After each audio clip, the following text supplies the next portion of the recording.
1절에서 12절 말씀입니다. 히브리서 6장 1절에서 12절 말씀, 신약성경 358페이지, 신약성경 358페이지, 히브리서 6장 1절에서 12절 말씀 제가 봉독해 드립니다.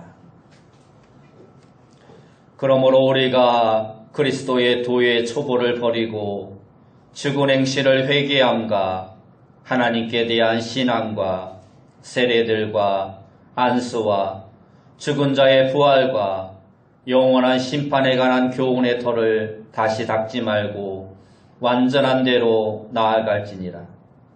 하나님께서 허락하시면 우리가 이것을 하리라. 한번 빚을 받고 하늘의 은사를 맛보고 성령의 참여한 바 되고 하나님의 선한 말씀과 내세의 능력을 맛보고도 타락한 자들은 다시 새롭게 하여 회개하게 할 수 없나니, 이는 그들이 하나님의 아들을 다시 십자가에 못 박아 드러내놓고 욕되게 함이라. 땅이 그 위에 자주내리는 비를 흡수하여 밭가는 자들이 쓰기에 합당한 채소를 내면 하나님께 복을 받고, 만일 가시와 엉겅퀴를 내면 버림을 당하고 저주함에 가까워 그 마지막은 불사름이 되리라. 사랑하는 자들아, 우리가 이같이 말하나 너희에게는 이보다 더 좋은 것, 곧 구원에 속한 것이 있음을 확신하노라. 하나님은 불의하지 아니하사 너희의 행위와 그의 이름을 위하여 나타낸 사랑으로 이미 성도를 섬긴 것과 이제도 섬기고 있는 것을 잊어버리지 아니하시느니라.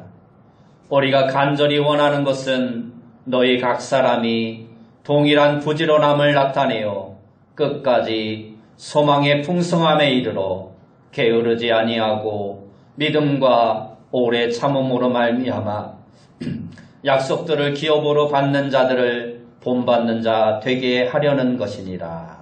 아멘.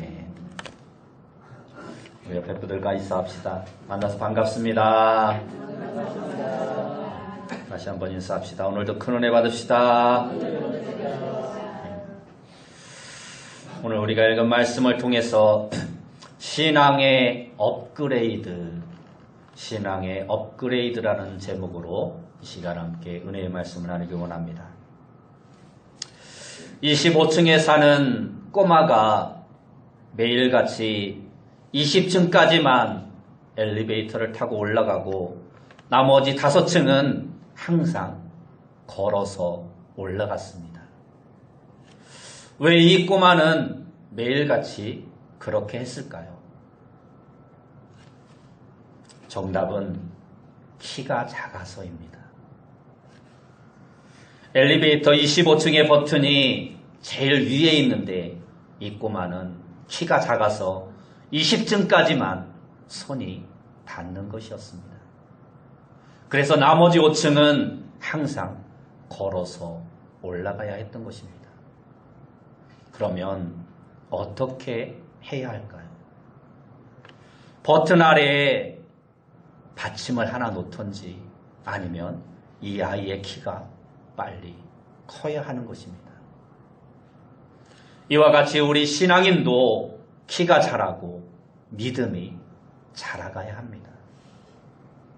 컴퓨터 용어 가운데 업그레이드란 말이 있습니다.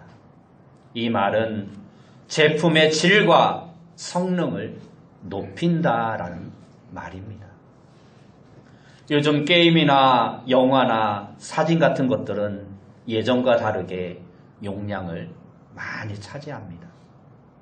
그래서 아무리 좋은 컴퓨터를 사도 때에 따라서 성능을 향상시키지 않으면 컴퓨터가 금세 느려지거나 또 새로운 프로그램이나 게임이 나오면 사용하지 못하는 경우가 많습니다. 그래서 시기에 따라서 컴퓨터의 성능을 높이는 것을 업그레이드 시킨다라고 말을 합니다. 그런데 오늘 성경 본문을 보면 이처럼 컴퓨터만 업그레이드가 필요한 것이 아닙니다. 우리 신앙에도 업그레이드가 필요하다라고 오늘 성경은 말씀하고 있습니다. 오늘 말씀은 우리의 신앙의 키가 자라고 믿음이 자라고 날마다 성숙해져 가야 할 필요성이 있다라고 우리에게 말씀해주고 있습니다. 먼저 우리의 신앙은 예수님을 목표로 삼고 날마다 자라가는 자가 되어야 합니다. 신앙이 제자리 걸음하고 있으면 안 되고 날마다 자라고 업그레이드 되어야 하는 것입니다. 오늘 여러분의 신앙은 얼마나 자라고 얼마나 업그레이드 되어 있습니까? 얼마나 믿음이 깊어지고 신앙의 질이 높아져 있습니까? 오늘 본문 1절과 2절 말씀을 보면 그러므로 우리가 그리스도의 도의 초보를 버리고 죽은 행실을 회개함과 하나님께 대한 신앙과 세례들과 안수와 죽은 자의 부활과 영원한 심판에 관한 교훈의 터를 다시 닦지 말고 완전한 대로 나아갈지니라 하고 말씀하고 있습니다. 여기에서 보면 그리스도에 관한 초등학교 교육 같은 초보적 가르침을 이제는 벗어나라고 말씀하고 있습니다. 우리의 성장의 목표는 예수님입니다. 예수님의 인격과 사역의 목표를 두고 날마다 성숙한 신앙으로, 다시 말해서 완전한 대로 업그레이드 되어야 하는 것입니다. 그런데 여기서 기독교의 초보적 교리를 뭐라고 말씀하고 있습니까? 죽은 행실을 회개함과 하나님께 대한 신앙과 세례들과 안수와 죽은 자의 부활과 영원한 심판에 관한 교훈이라고 말씀하고 있습니다. 다시 말해서 우리는 예수님이 십자가에서 내 죄를 대신해 죽으시고 부활하신 것을 믿습니다. 그리고 그 믿음으로 예수님을 마음에 영접했습니다. 이렇게 우리는 예수님을 영접한 것밖에 없는데 하나님은 우리 안에 모신 그 아들 예수 그리스도 하나를 보고 우리를 하나님의 자녀 삼아주시고 구원을 선물로 주셨습니다. 그래서 우리는 그렇게 믿음을 가진 그 믿음을 세례를 통해서 하나님과 교회 앞에 드러내어 신앙 고백을 합니다. 이 신앙 고백을 통하여 우리는 지옥 가는 심판을 받지 않고 오늘 당장 죽는다 해도 천국에 들어갈 수 있는 것입니다. 그리고 주님이 임재하시는 날, 재림하시는 날 믿는 우리 모두는 영적인 몸으로 부활하여 모두가 천국에서 영생을 누리게 될 것입니다. 그런데 이러한 모든 것들이 다 기독교의 초보적 교리라고 말씀하고 있습니다. 다시 말해서 이러한 것들은 기초라는 것입니다. 이러한 기초를 닦았으면 이제 그 위에다 든든한 그리고 아름다운 집을 지어야 하는 것입니다. 기초만 닦아놔두고 그곳에 아무것도 하지 않으면 안 된다라는 것입니다.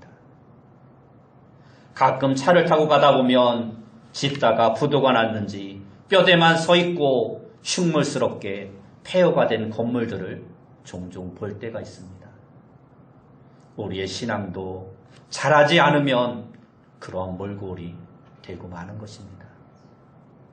그래서 우리는 기독교의 초보적 교리에 머물지 말고 기초만 닦아놓지 말고 그 위에 든든한 집을 짓도록 날마다 업그레이드 되어져 가야 한다는 것입니다. 날마다 지어져 가야 한다는 것입니다. 여러분은 예수님을 믿은 지 얼마나 되었습니까? 예수 믿은 연수가 1년, 3년, 5년 또는 10년, 20년, 30년 되어 가는데 여전히 초보적인 어린아이의 신앙에 머물러 있지는 않습니까? 여러분의 연수에 따라 여러분의 신앙도 자라가야 하는 것입니다. 정상적인 아이는 태어났으면 자라가게 되어 있습니다. 오늘 본문 4절 이후에도 보면 믿다가 타락하는 신앙에 대해서 말씀하고 있습니다. 예수님을 포기하고 다시금 세상으로 돌아간 것입니다. 믿음이 약하다 보니까 이러한 일이 발생하는 것입니다. 당시 히브리서의 수신자인 유대인 신자들은 로마 제국의 도메티안 황제의 심한 핍박을 받았습니다. 모든 제국 내 시민들은 1년에 한 번씩 황제 가이사의 제단 앞에 나와 꿇어 엎드려 그를 숭배해야 했습니다. 향을 피워놓고 가이사가 나의 주님이십니다 하고 고백해야 했습니다.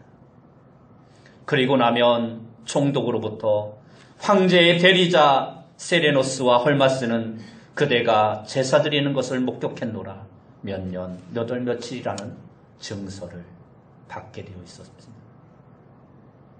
이러한 황제 숭배는 우상 숭배니까 그리스도인들은 이러한 것을 거부하였습니다.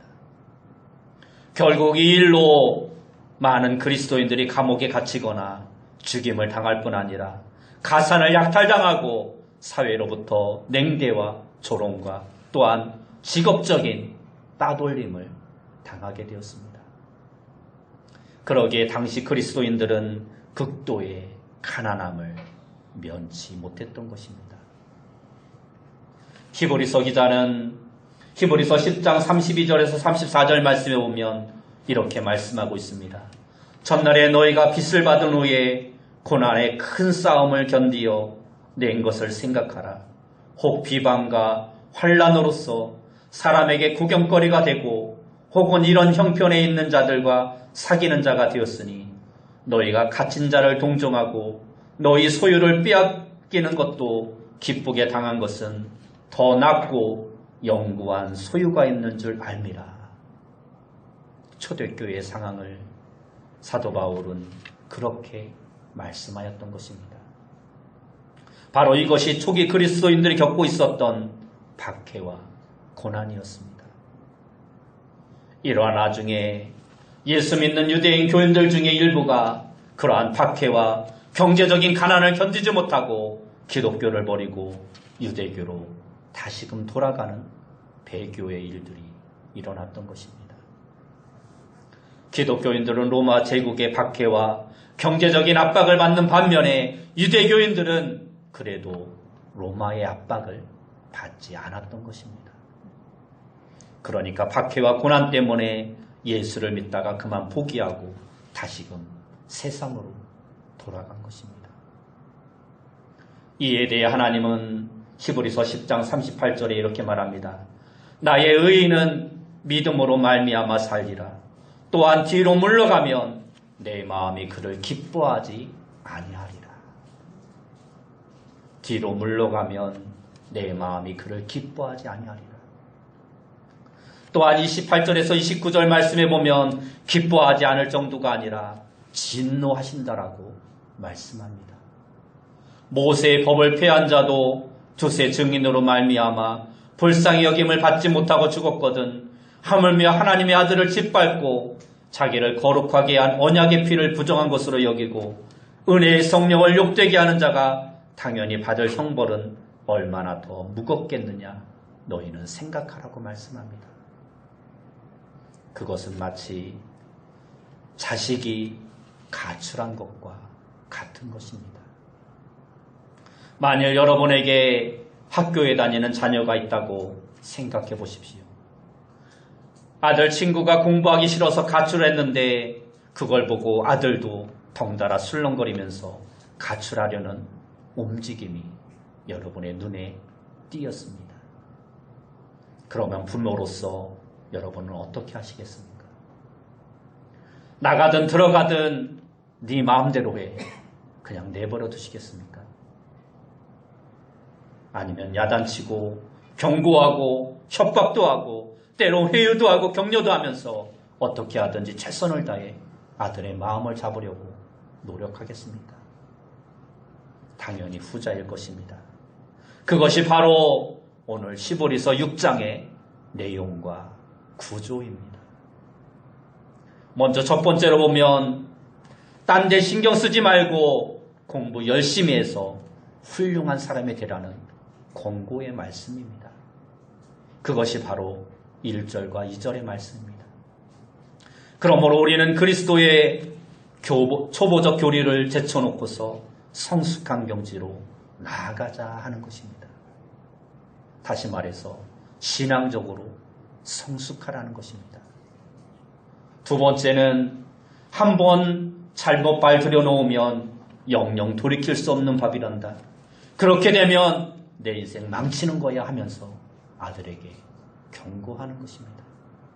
이것이 4절에서 6절 상반절의 말씀입니다.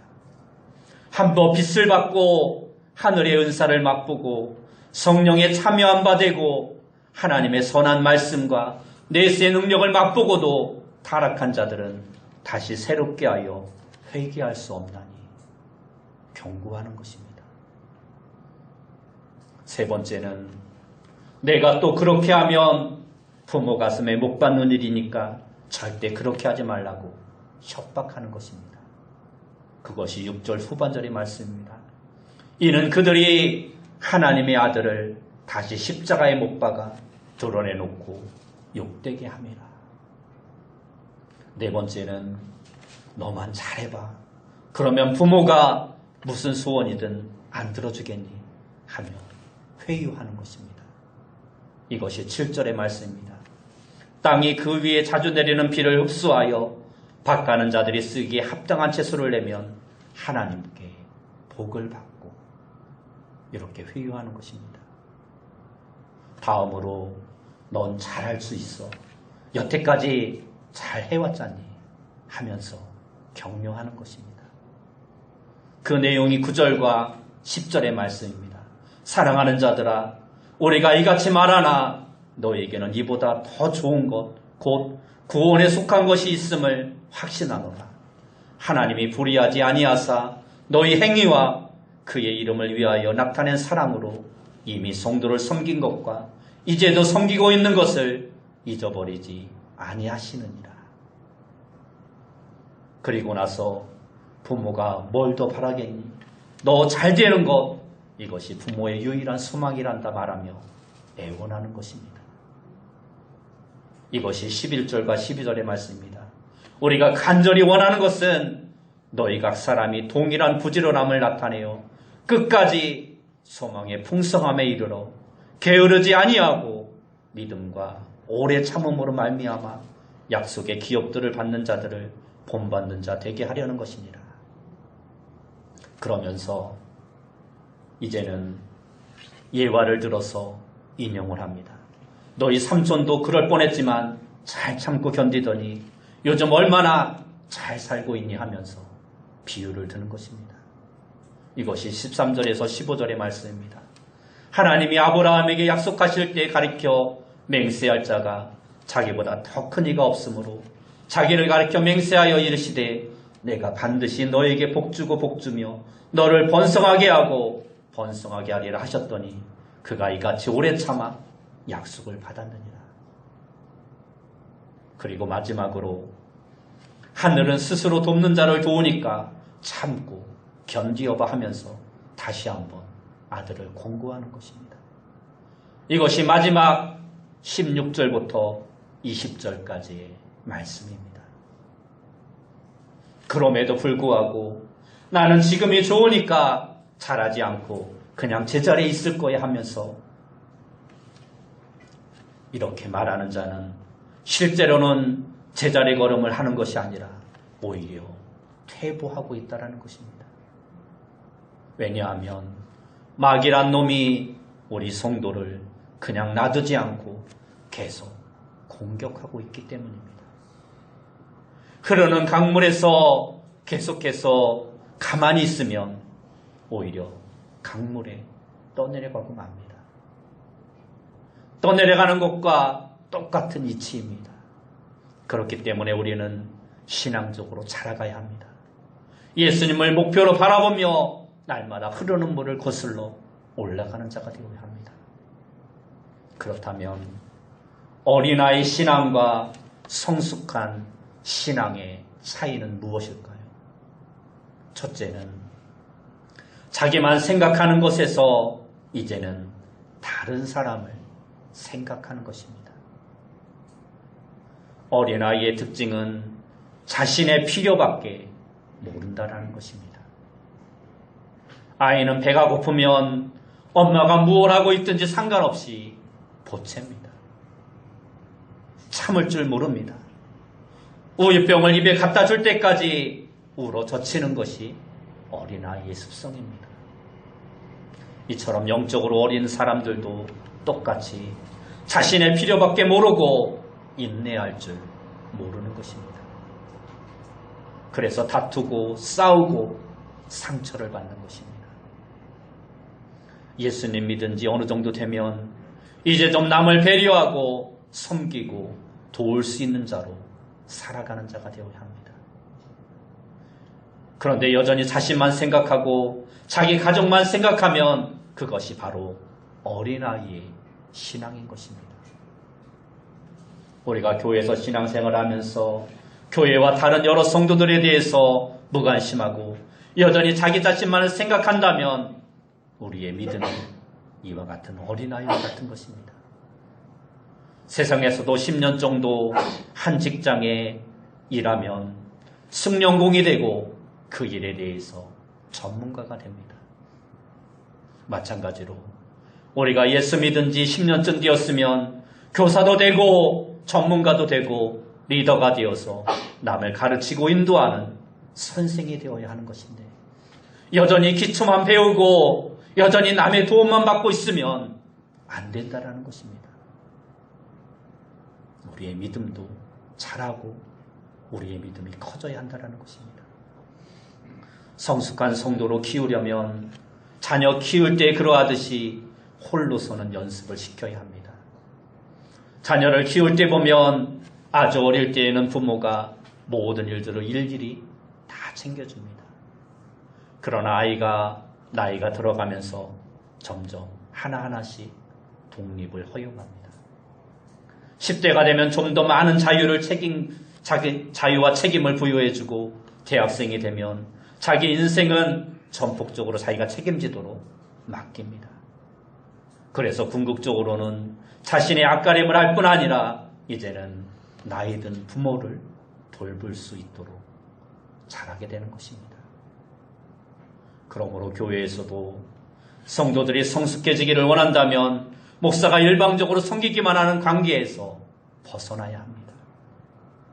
물론 처음 믿을 때에는 아기처럼 잘 돌봐줘야 합니다. 그러나 어느 정도 믿음이 자라면 스스로 책임감을 가질 수 있어야 합니다. 섬김과 봉사의 일에도 함께 동참하는 자가 되어야 합니다. 자신이 해야 할 일을 찾아보고 교회의 여러 일에 동참하는 자가 되어야 합니다. 그러면서 인내심 또한 키워야 합니다. 아기 때는 엄마가 모든 것을 다 들어주지만 자라가면서 엄마는 아이가 스스로 해내도록 내버려 둘 때가 있습니다. 교회도 마찬가지입니다. 처음에는 뭐든지 그에게 맞춰주려 하지만 언제까지 그렇게 할 수 없는 것입니다. 때로 혼자 일을 감당할 때도 있고 힘든 일을 겪어야 할 때도 있습니다. 초신자의 경우에는 교회 다니면 복 받는다고 뭐든지 다 잘 될 것 같은데 그렇지 않은 일들이 일어날 수도 있습니다. 오히려 더 힘든 일이 생길 수도 있습니다. 교회가 자기에게 뭔가를 해주길 바라는데 이제는 내가 교회를 위해서 뭔가 해야 할 때도 있습니다. 이럴 때 인내심을 가지고 견디는 자가 되어야 합니다. 그렇게 하지 않으면 교회는 영적인 어린아이들로만 가득 채워지게 되는 것입니다. 예수님의 대명령은 영혼을 구원하여 궁극적으로 제자를 만드는 데 있었습니다. 교회는 영적인 어린아이로 머물러 있지 말고 주님의 제자로 성도들을 키우는 데까지 나아가야 합니다. 오늘 우리도 교회 안에서 영적인 어린아이로 머물러 있는 것이 아니라 주님의 제자가 되기까지 자라가는 자가 되어야 합니다. 두 번째로, 어린아이의 신앙과 성숙한 신앙의 차이는 시기와 싸움이 아니라 품고 넘어가는 자가 되어야 합니다. 바울은 고린도서 3장 3절에서 너희는 아직도 육신에 속한 자로다. 너희 가운데 시기와 분쟁이 있으니 어찌 육신에 속하여 사람을 따라 행함이 아니리요 하고 말씀합니다. 그러면서 육에 속한 사람이 곧 영적인 어린아이라고 말씀하고 있습니다. 내 삶에 아직도 시기와 싸움이 있는가? 내가 어떤 모임에만 가면 자꾸 시기와 싸움이 일어나고 이간질이 일어나고 갈등이 생기는가? 아니면 사랑으로 하나 된가? 평화가 임하는가? 가만히 살펴보아야 합니다. 시기와 싸움을 하는 이유는 다 내 자존심 때문입니다. 이 자존심이 살아있는 한 아직 우리는 영적인 어린아이와 같은 것입니다. 죽고 사는 문제가 아니면 그냥 넘어가, 이렇게 말하는 것이 성숙한 신앙인의 모습인 것입니다. 회의하는데 내 의견이 반영이 안 됐다고 화를 내고 밖으로 뛰쳐나가는 것은 어린아이의 모습인 것입니다. 웬만하면 그냥 품고 넘어가주고 받아주고 용납하고 용서하고 불쌍히 여기고 사랑하고 하나 되길 힘쓰고 위하여 기도해주고 저주하지 말고 축복하고, 이런 것이 바로 성숙한 신앙인의 모습인 것입니다. 이러한 것이 바로 예수님의 모습이고 우리는 그것을 목표로 해서 날마다 자라가는 자가 되어야 합니다. 세 번째로, 어린아이의 신앙과 성숙한 신앙인의 차이는 고난 앞에서 도망가지 아니하고 버티며 견디는 것입니다. 지금 히브리서의 성도들의 문제가 무엇입니까? 그들의 문제는 고난 앞에서 도망가고 신앙을 버리고 옛날로 돌아가는 것입니다.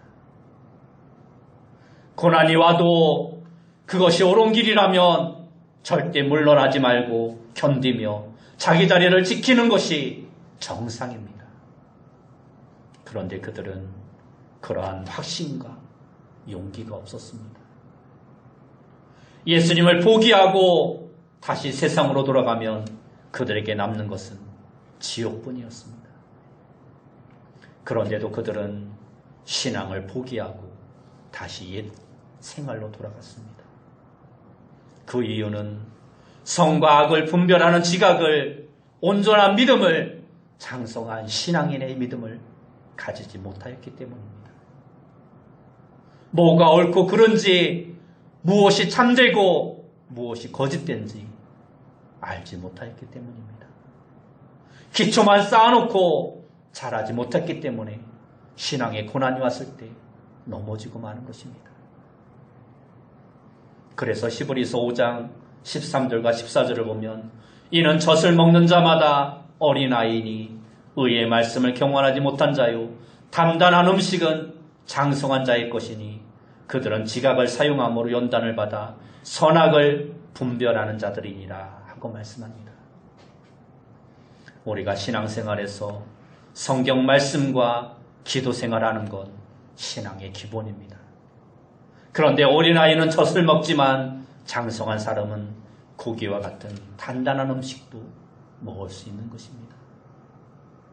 젖 같은 기초적인 말씀도 있지만 아울러 신앙인에게는 고난과 십자가와 같은 단단한 말씀과 삶도 더불어 찾아오게 된다는 것입니다. 신앙생활을 하다가 힘든 일을 만날 때 어떻게 하는가? 뒤로 물러가 도망가는가? 아니면 기도하고 인내하면서 버티는가? 이것은 지식적으로 아는데 머물러서는 안 되는 것입니다. 믿음을 가지고 하나님의 말씀에 순종하며 훈련할 때 그것이 내 능력이 되고 체험이 되면서 점점 더 성숙한 신앙으로 나아갈 수 있게 되는 것입니다. 아무리 많은 성경 지식을 갖고 있다 해도 생활과 삶 가운데서 그것이 체험되지 않으면 우리는 넘어질 수밖에 없는 것입니다. 살아계시고 전능하시고 우리와 늘 함께 하시는 그 주님을 믿고 의지하면서 삶 가운데서 우리는 하나님의 말씀에 순종하는 삶을 살아가는 자가 되어야 합니다. 이를 위해서 하나님의 말씀을 일단 하나라도 순종해 보는 삶이 우리에게 필요한 것입니다. 순종할 때 우리는 하나님을 경험할 수 있고 그 경험을 통해서 우리의 믿음은 점점 더 자라가게 되는 것입니다. 헬런 켈러는 인격과 풍성은 쉽고 조용하게 개발되고 형성되는 것이 아니라 도전과 고난을 경험함으로써 영혼이 강해지고 야망이 고무되고 비로소 성공을 이루게 되는 것이다 라고 말했습니다. 다시 말해서 우리의 인격이 강하고 성숙해지기 위해서는 많은 고난과 환난과 시련에 도전하는 정신이 있어야 한다는 것입니다. 우리도 고난 앞에 머물거나 포기하는 자가 아니라 기도하며 참고 인내고 견디면서 그것을 이겨나가는 자가 되어야 합니다. 이것이 성숙한 신앙인의 모습인 것입니다. 신앙생활을 하면서 좀 힘들고 어렵다고 신앙을 포기하고 다시 옛날로 돌아가는 것은 참으로 어리석은 일입니다. 십자가 없이 멸류관 없고 고난 없이 영광 또한 없는 것입니다. 여러분의 자리에서 고난을 버티면서 더욱더 성숙해져 가고 더욱더 신앙이 업그레이드 되어져가는 여러분들이 다 되시기 바랍니다. 오늘 본문 3절 말씀을 보면 하나님께서 허락하시면 우리가 이것을 하리라 말씀하고 있습니다. 우리는 그렇게 할 수 있을 것입니다.